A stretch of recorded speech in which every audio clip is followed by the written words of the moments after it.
नमस्कार दोस्तों, stock market studies में फिर से एक बार आपको बहुत बहुत स्वागत है। तो आज मैं फिर से आपके सामने कुछ इंपॉर्टेंट कंपनी का अपडेट शेयर करने वाला हूं। तो वीडियो को पूरा लास्ट तक देखिएगा और अभी तक अपने चैनल को सब्सक्राइब नहीं किया तो जरूर कर लीजिएगा। कंटिन्यूसली इन्फॉर्मेशन और अपडेट्स पाने के लिए चैनल के ऊपर बने रहिएगा। तो चलो देख लेते हैं कौन सा कंपनी है इस वीडियो के अंदर। फर्स्ट जो कंपनी है जिसके बारे में चर्चा करूँ उसका नाम है KEI इंडस्ट्रीज लिमिटेड। देखिए KEI इंडस्ट्रीज लिमिटेड आप सभी जानते हैं एक केबल मैन्युफैक्चरिंग कंपनी है। अगर केबल इंडस्ट्रीज के बारे में बात करें तो सबसे बड़ा जो कंपनी है उसका नाम है पॉलीकैब और सेकंड जो पोजीशन में है उसका नाम है KEI इंडस्ट्रीज। देखिए KEI इंडस्ट्रीज के बारे में एक चीज मैं क्लियर कट आपको बताना चाहूंगा कि कंपनी का जो ग्रोथ है बहुत स्ट्रांगली ग्रोथ हो रहा है। किस तरीके से देखिए, पॉलीकैब का जो सेल्स का ग्रोथ है वो 16% के आसपास है और KEI इंडस्ट्रीज का 15% के आसपास है। पॉलीकैब का जो प्रॉफिट ग्रोथ है वो 15% के आसपास है।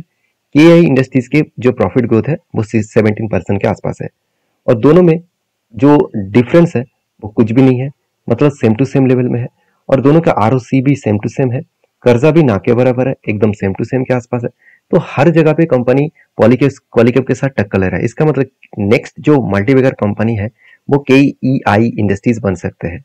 तो इसका कोई मतलब मैं ऐसे नहीं कह रहा हूँ कि कल ही जाकर बाय कर लीजिएगा, कंपनी परसों ही मल्टीबैगर बन जाएगा, ऐसे बिल्कुल नहीं। कंपनी के लिए टाइम देना होगा, कंपनी आगे बढ़ने के लिए बहुत ज्यादा पोटेंशियल है। इस पोटेंशियल के बारे में इसी बात में मैं चर्चा करूं तो आप खुद ही देख सकते हैं कंपनी के सेल्स का ग्रोथ कभी भी आपको कमियां देखने को नहीं मिलेगा। एक्सपेंस भी कंपनी कंटिन्यूसली ग्रोथ किया और उसी बेसिस में कंपनी नेट प्रॉफिट को लगातार बढ़ाते चले गए और यही कारण की वजह से मैंने एक स्विंग बेसिस में एक ट्रेड लिया था। वो ट्रेड कुछ इस तरीके से बना, वो ट्रेड को मैं आपके साथ एक बार शेयर करूंगा। वो ट्रेड कुछ इस तरीके से बना, पहले क्या बना, एक कप बना, उसके बाद एक हैंडल पैटर्न क्रिएट हुआ। तो कप विद हैंडल पैटर्न बनने के बाद फाइनली क्या हुआ, इस लेवल को ब्रेकआउट किया और यहाँ पे धीरे धीरे करके टारगेट को अचीव किया। तो फाइनली मुझे टारगेट भी अचीव हो गया और टारगेट अचीव होने के बाद मैं अभी फिलहाल के लिए कोई भी फ्रेश एंट्री नहीं लेने वाला हूँ, क्योंकि अभी देखिए कंपनी देखा जाए तो लाइफ टाइम हाई के ऊपर है। तो यहाँ से कुछ भी डिसीजन हो सकते हैं, नीचे भी आ सकते हैं, ऊपर भी जा सकते हैं। जब तक कोई रेंज ना बने तब तक कोई टेल लेना बहुत बड़ा रिस्की होगा। तो जो लेवल का जो टारगेट बन रहा था वो 17% के आसपास टारगेट मिला और वो भी एक मंथ के अंदर अंदर इस तरीके से टारगेट को कंपनी अचीव किया है। बेसिकली देखा जाए तो कंपनी के ऊपर मुझे कुछ दोस्तों ने पिछले वीडियो में भी एक कमेंट्स किया था कि सर आप जो कप विद हैंडल पैटर्न्स आपने यहाँ पे डिसाइड किया, तो जो कप का जो लो है उसी लो में तो हैंडल का भी पैटर्न्स देखने को मिला? बिल्कुल नहीं। अगर मैं पूरा कप का लो को मैं यहाँ पे मार्किंग करूँ तो उस मार्किंग के बेसिस में हैंडल पैटर्न जो है उसके ऊपर बना है। हमेशा आपको याद रखना है जो कप का जो रेंज बनेगा, कप का जो लो है उस लो को टच नहीं करना चाहिए हैंडल को। हैंडल अगर टच कर देते तो इस पैटर्न को यूज नहीं करता।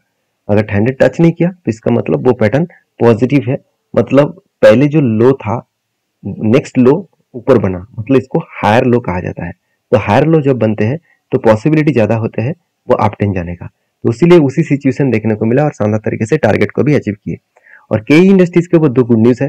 पहली बात, India's cable and wires industries set to benefit from raising infrastructure spending, मतलब इंफ्रास्ट्रक्चर जितने इंडिया में बिल्ड होंगे उसमें डायरेक्टली एक फायदा इस cable and wire manufacturing company को मिलेगा। तो बेसिकली कंपनी के ऊपर एक पॉजिटिव बात है जो आगे बढ़ने के लिए दम है। बाकी KEI इंडस्ट्रीज के ऊपर एक चीज मैं और भी बता दूं, KEI industries started at by मतलब KEI इंडस्ट्रीज के ऊपर एक बाइंग रिकमेंडेशन किया गया है और वो भी किसने बाई किया, मोतीलाल ओसवाल ने बाइंग रिकमेंडेशन किया। और 5 यहाँ पे आप देख सकते हैं जो बाइंग का रिकमेंडेशन है वो लेवल यहाँ पे मेंशन नहीं किया गया, मगर एक बाइंग का रिकमेंडेशन उन्होंने किया है। तो बेसिकली मेरा जो बाइंग एंट्री था वो मैं आपके साथ शेयर किया हूँ। आपको क्या लगा, आपको किस तरीके से इस कंपनी को आप एनालिसिस करते हैं, जरूर मुझे कमेंट्स करना। अगर वीडियो अच्छा लग रहा है तो प्लीज लाइक करिए और जब जब इस तरीके से कोई पैटर्न्स बनता है और जब मैं खुद एंट्री लेता हूँ वो मैं आपके साथ शेयर करता हूँ, इसीलिए मेरे साथ जुड़े रहिए। जब भी कोई पैटर्न बनेगा तो आपको भी नया कुछ सीखने को मिलेगा, तो आपको कुछ नया पैटर्न सीखने को मिलेगा, चार्ट पैटर्न आपको जानने का मौका मिलेगा। तो इस वीडियो को कंटिन्यू करिए, चैनल को सब्सक्राइब करिए। तो नेक्स्ट जो कंपनी है उसके बारे में बात करें, उसका नाम है वरुण बेवरेजेस लिमिटेड। देखिए वरुण बेवरेजेस लिमिटेड का अभी बिजनेस टाइम है। अभी बिजनेस टाइम का मतलब क्या है, देखिए कोल्ड ड्रिंक्स तभी बेचा जाता है जब गर्मी का मौसम होता है। तभी गर्मी इंडिया में 42 से 45 डिग्री सेल्सियस तक जा चुके हैं। तो इतनी बड़े टेम्परेचर बनने का जो सिचुएशन है इस टाइम में सबसे ज्यादा लोगों का जो डिमांडेबल प्रोडक्ट होता है वो है कोल्ड ड्रिंक्स। तो कोल्ड ड्रिंक्स जो है वो सबसे ज्यादा डिमांडेबल प्रोडक्ट है और बेवरेजेस इंडस्ट्रीज में इंडिया के सबसे बड़े कंपनी है वरुण बेवरेजेस लिमिटेड, क्योंकि जो पेप्सी का जो ब्रांड है वो इसी कंपनी उस प्रोडक्ट के ऊपर काम करते हैं। एक चीज मैं आपको कंपनीज के बारे में बता दूं, जो मैं बहुत बार आपके साथ शेयर भी कर चुका हूँ। अगर मार्केट शेयर के हिसाब से बात करूँ तो कंपनी पेप्सी जो प्रोडक्ट है उसके ऊपर जो मोरक्को है उसमें कंपनी का से 10% मार्केट शेयर है। मगर जो नेपाल है, नेपाल में 46-45% के आसपास मार्केट शेयर है। नॉर्थ ईस्ट इंडिया में 40% और साथ ही साथ साउथ वेस्ट इंडिया में 20%। मतलब ऑल ओवर इंडिया में भी कंपनी का बिजनेस अच्छा खासा हो रहा है। उसके साथ साथ कंपनी बाहर की कंट्रीज में जैसे मोरक्को हो गया, नेपाल हो गया, वहां पर भी खुद का बिजनेस को एक अलग लेवल में स्टेबल कर रहा है। तो बेसिकली इस बार भी कंपनी का रिजल्ट अच्छा खासा आने का चांसेस है। बहुत सारे लोगों का कमेंट था कि सर कंपनी की इस बार रिजल्ट अच्छा खासा क्या आ सकता है। बिल्कुल और जबरदस्त आएगा। क्यों, देखिए कंपनी का सेल्स का ग्रोथ देख लीजिए। कंपनी लगातार खुद के सेल्स को बढ़ाते चले जा रहे हैं। तो 1300 करोड़ से कंपनी 1600 करोड़ तक इस बार सेल्स को देखने को मिला है।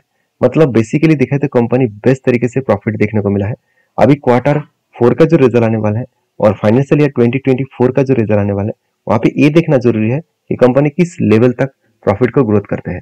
तो एक्सपेंस को कंपनी मेंटेन्स किए, उस बेसिस में कंपनी का नेट प्रॉफिट भी एक अलग लेवल में ग्रोथ हुआ।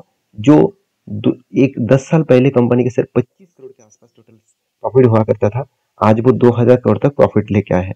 मतलब बेस्ट तरीके से कंपनी का प्रॉफिटेबिलिटी देखने को मिला है। तो मैं जरूर इस कंपनी के ऊपर बुलिश रहूंगा। आप किस तरीके से सोचते हैं वरुण बेवरेजेस को जरूर कमेंट्स करना। और बेसिकली देखा है तो वरुण बेवरेजेस के ऊपर जो इन्वेस्टर है वो भी माल बेचने के लिए तैयार नहीं है, खुद ही देख सकते हैं। म्यूचुअल फंड के प्रोमोटर के बाद एफएस जो है वो सबसे ज्यादा होल्डिंग करके रखे हैं। बाकी पब्लिक और इंस्टीट्यूशन को और डीएस को क्वांटिटी ऐड करने का मौका ही नहीं दिया गया। पूरा का पूरा माल एफएस के प्रोमोटर के पास एफएस ने उठा के रखे हैं। तो इस कंपनी के जो टेक्निकली चार्ट पैटर्न है वो पहले में आपको डिस्कशन कर चुका हूँ। मेरा यहाँ पे एक ट्रेड है, वो ट्रेड कुछ इस तरीके से मैं लेकर कंटिन्यू कर रहा हूँ। एक रेंज बना था, उस रेंज के बेसिस में जब ब्रेकआउट किया, रिटेस्ट किया, तब मैंने इस रिटेस्ट लेवल में एंट्री लिया और मैं एक लंबा टारगेट लेकर चल रहा हूँ। देखिए अगर मार्केट में नेगेटिव सेंटीमेंट कंटिन्यू क्रिएट करते रहे, मतलब जिस तरीके से युद्ध का सिचुएशन बन रहा है, इकोनॉमिकली जिस तरीके से एक सिचुएशन क्रिएट हो रहा है, उसके साथ साथ बेसिकली देखा जाए तो जो इलेक्शन का माहौल है उस टाइम मार्केट में हमेशा वोलेटिलिटी रहते हैं। तो इस सिचुएशन में शायद मुझे इस कंपनी के ऊपर स्टॉप लॉस भी लेना पड़े। मगर पॉइंट ऑफ व्यू से मैं बात करूं तो अगर कंपनी सही सही टेक्निकली हिसाब से बात करूं तो कंपनी जिस तरीके से टेक्निकली चार्ट पैटर्न को ब्रेक किया वो ऊपर जाने का कोशिश होना चाहिए था। तो बाकी देखा जाएगा क्या होने वाला है, क्या वो नीचे आएगा कि ऊपर जाएगा। अगर नीचे आए तो मुझे 1% का लॉस होगा, अगर ऊपर जाएगा तो मैं 3% तक टारगेट लेकर चलूंगा। तो बाकी आप किस तरीके से सोचते हैं इस कंपनी को जरूर कमेंट्स करके बताना। नेक्स्ट जो कंपनी है जिसका नाम है रिलैक्सो फुटवेयर। तो सबसे पहले रिलैक्सो फुटवेयर के ऊपर मैं टेक्निकली चार्ट पैटर्न आपके साथ शेयर करूंगा। तो बेसिकली जो कंपनी का टेक्निकली चार्ट पैटर्न बना कुछ इस तरीके से बना। पहले एक कप बना था, उसके बाद यहाँ पे हैंडल पैटर्न भी क्रिएट हुआ, मगर इस हैंडल पैटर्न का यूज अभी नहीं किया जाएगा क्योंकि बिग क्रैश हुआ था। कंपनी का बिग क्रैश होने के बाद कंपनी वही लेवल को टच किया जिस कंपनी का हेड का लेवल था। तो हेड का लेवल को टच किए, मतलब यहाँ पे जो शोल्डर कम हेड कम शोल्डर बना था उसी हेड लेवल को टच किया, मतलब इस पैटर्न कैंसिलेशन किया जाएगा। अभी नया पैटर्न बनने का चांसेस है। यहाँ पे देखिए कंपनी शोल्डर बना, एक हेड बनेगा, फिर से अगर शोल्डर बने तो एक पॉजिटिविटी यहाँ पे देखने को मिल सकता है। तो बेसिकली देखा है तो कंपनी के ऊपर एक शानदार तरीके से पैटर्न क्रिएट हो रहे जा रहा है। और इस पैटर्न को अगर ध्यान से देखेंगे तो यहाँ पे एक स्ट्रांगली क्या है, एक सपोर्ट है, यू स्ट्रांगली सपोर्ट है। ध्यान से इस चीज को देखना। कंपनी के देखिए लगातार जो जर्नी हुआ था, लगातार जर्नी होने के बाद कंपनी यहाँ पे क्या किया, एक जगह पे होल्ड किया और होल्ड करने के बाद कंपनी इस लेवल को ब्रेक किया और बहुत लंबा सा एक जर्नी दिखाया। और उसी तरीके से अगर देखेंगे तो कंपनी के ऊपर लगातार प्रेशर बनता हुआ देखने को मिले और वही लेवल को यहाँ पे कंपनी क्या किया, एक सपोर्ट के हिसाब से देखा। मतलब जो लेवल कंपनी के रेजिस्टेंस था जिसको ब्रेक करके ऊपर गया, वही लेवल को अभी कंपनी क्या बना रहा है, सपोर्ट बना रहा है। तो सपोर्ट तो बना, क्या यहाँ से बाउंस बैक कर सकते हैं। देखिए फिलहाल के लिए कंपनी का जो हालत है उस हालत के बारे में बात करूँ तो प्रॉफिटेबिलिटी के जो बारे में बात करूँ तो कंपनी का जो ये क्वार्टर आने वाला है, जो नेक्स्ट क्वार्टर आने वाला है, मुझे नहीं लग रहा कि उतना शानदार तरीके से हाई प्रॉफिटेबिलिटी ग्रोथ देखने को मिलेगा। तो मुझे लग रहा है थोड़ा सा प्रेशर है यहाँ पे बनता हुआ देखने को मिल सकता है। बाकी आप समझदार है, आपकी क्या ओपिनियन है इस कंपनी को वो जरूर कमेंट्स करना। मेरे जो ओपिनियन है वो मैं आपके साथ शेयर किया हूँ। आप सारे पॉइंट्स को एक बार वेरीफाई करना, उसके बाद कंपनी के ऊपर डिसीजन लेना। तो बेसिकली कंपनीज के ऊपर अपडेट जो है मैं इसी तरीके से आपके साथ शेयर करता रहता हूँ। तो चैनल को सब्सक्राइब जरूर करके रखना और वीडियो अच्छा लग रहा है तो प्लीज एक लाइक जरूर कर देना। नेक्स्ट जो कंपनी है उसका नाम है नैपबुक लिमिटेड। तो नैपबुक लिमिटेड जो है वो सिर्फ 82 करोड़ का कंपनी है, एक छोटा सा कंपनी है। और बेसिकली देखा तो कंपनी के ऊपर जो अपडेट है वो है कॉर्पोरेट एक्शन, जहाँ पे बोनस का अपडेट है। कंपनी के बोनस का जो अपडेट है, हर एक के बदले कंपनी को आपको 2 शेयर मिलने वाला है। एक के बदले 2 शेयर कंपनी को आपको मतलब देने वाला है। जो लोग बोनस पाना चाहते हैं तो एक बार जरूर कंपनी के ऊपर वेरीफाई करिए, उसके बाद काम करिए। तो मिलते हैं नेक्स्ट वीडियो में, तब तक के लिए धन्यवाद।